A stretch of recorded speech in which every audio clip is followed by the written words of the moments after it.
So when I was younger, I used to save up so I could buy a game, using my own money, so nobody could tell me nothing. And in 1998, one of those games was Parasite Eve. If you've never played Parasite Eve, man, this game had one of the craziest openings I'd ever seen as a kid. People basically just start bursting into flames. And I remember seeing that and thinking, hold up, can that actually happen? Which, then in turn sent me down a rabbit hole about spontaneous human combustion, but I digress. That's the kind of game this was. The story was completely insane in that late 90s square way where everything felt weird yet cinematic at the same time, but just a little too serious to laugh at. I mean, it was a story about rogue mitochondria trying to overthrow the human race, so, not too serious. Combat-wise, it felt like someone took Resident Evil and Final Fantasy and smushed them together. I mean, you had the creepy survival horror atmosphere mixed with the RPG menus. The battles were sort of real-time, sort of turn-based. It wasn't the smoothest either. It could be clunky, and it sure as hell wasn't easy, but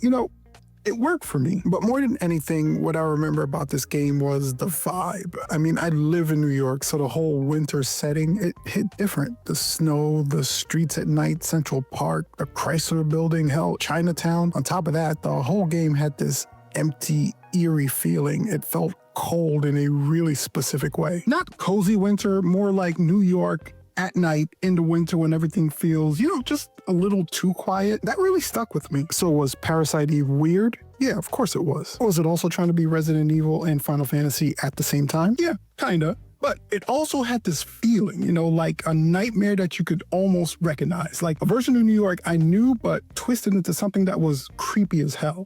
And let me tell you something. As a kid, I ate that shit up.